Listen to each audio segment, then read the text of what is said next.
We are here with San Francisco 49ers new head coach. How's that sound? Jim Tomsula. Jim, how's that sound? 49ers head coach. Think about all the tradition. San Francisco 49ers, Bill Walsh, George Seifert, Jim Tomsula. We don't need to put my name near that, okay? So obviously the respect of the organization, the history, and everybody that's made that history, it's humbling, you know, but very exciting. But I answer to everything, if you ask my wife. I've been called a lot more than head coach. Your story is interesting to me. I mean, everyone talks about the journey to being a head coach, but yours is a real journey, an international journey. Without listing your resume, can you kind of go through the different stops in your career and maybe the most bizarre places or most unusual places for an NFL head coach to have coached before? Well, I mean, really, you talk about my journey. Really, I was always with football players coaching football. It was my wife and kids, their journey. You know, it was okay when we were still in English-speaking countries, but then when we got to, I guess Berlin was the first one. that was my daughter can still give you all the muscles in the body in German. In German. Yeah. So I was just hoping. So it was Berlin. It was the Rhine Fire, I believe, right? Yeah. Well, Berlin Thunder. Then we went to the Rhine. We started with the England Monarchs. Then we were up with the Scottish Claymores, and then over to the Berlin Thunder, and then finished up with the Rhine Fire. NFL Europe years. What'd you learn there that you brought back to the NFL coming here?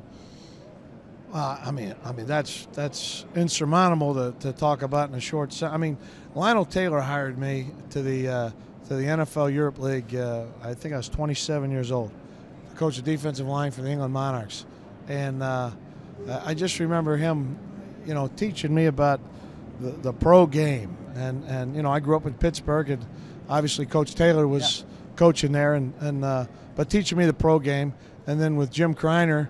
You know, then he brought me up to Scotland, and that was a hoot, man.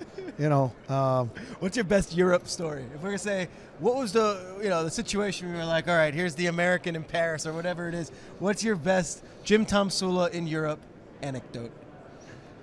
Probably the picnics we used to have as a family on the floor.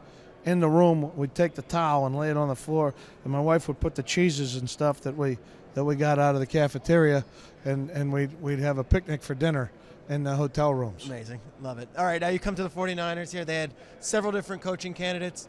You get the call from being a defensive line coach to now being the head coach. That transition, I mean, the challenges that go with that, are you ready for that, and are you ready to step up to the plate? Well, I better be. Yeah, I don't have a confidence problem. But, yeah, I have. And again, I did do it in Europe. You know, and that's the other great thing about the Europe experience. Your hands are on everything there. So, you know, you were dealing with hotels, you were dealing with food, you were dealing with the equipment staff, the training staff. When you come up with a great idea, you understand that it affects, 30 people.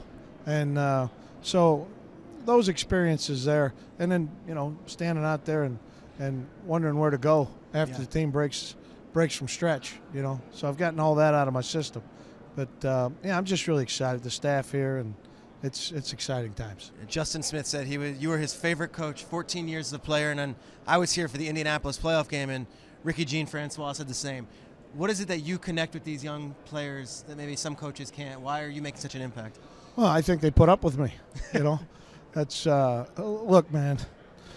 I mean, this game's all about the players. It is, in my opinion. You're looking at me. You're looking at how tall I am. I could have outworked everybody, and I never could have done what they do. So my respect for the players that play this game, and the skill set that they have, and the way they compete. I just respect the heck out of them, man. And they give me a chance. Yeah. I always notice whenever Colin makes a big play, one of the first guys that he's celebrating with, and I would always say, is that their defensive line coach up there chest bumping the quarter? Like what? Yeah. You and Kaepernick seem to have a really good relationship as well. Yeah, I don't know if I've chest bumped him much because he'd knocked me down, but no, I mean, Colin's he's a great guy, but he's a terrific football player. So he's an excitable football player. So I mean that makes this thing all the more exciting. You said they were talking in there about Frank Gore being a free agent and what he's meant to this team, but also Carlos Hyde, this young running back. Yeah. Talk about the young players on this team and that maybe America hasn't seen yet, who are still coming up in the ranks? Well, I mean, we've got young players. I mean, you said Frank Gore. Frank Gore's Frank Gore. That's Frankie, man, and Frankie's special, you know. And I think it's a great tribute that you know, you've got Carlos Hyde, who is coming on. Kendall Hunter, Yep. Kendall's a terrific football player. So I mean, you get really excited when you start looking at that group. You look at across the board at the young guys that are on our team and the mix. You know, we've got those older guys. We've got those guys that been there, done that, and then then you've got those guys in the middle that are starting to take that step into things, and then the young guys. That's what makes the team so exciting to look at right now. Really quickly, just your two coordinators, Eric Mangini, Jeep Chris, and then also quarterback coach Steve Logan. Can you tell us a bit about those guys? I mean, as far as Mangini, we know who he is. The other two guys might not be on the radar for the national audience. Yeah, well, I mean, Jeep Chris has been in the National Football League 25 years, something like that.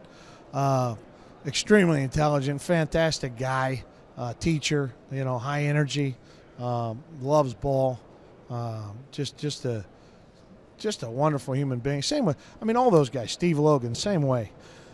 And Steve, you know, I work with Steve over in Europe, so you know, watching Steve deal with different quarterbacks with different skill sets and high energy.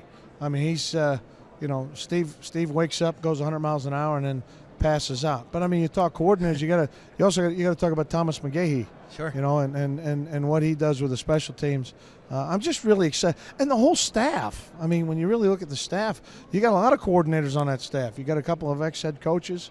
It's I'm just really excited about the staff. After 3 straight trips to the NFC Championship game, you guys missed the playoffs a year ago. If you're talking to 49ers fans, what can they expect for this team for 2015? Well, I'll tell you what. We're not going to sit around and make promises. We're going to let our actions speak for us. But you will.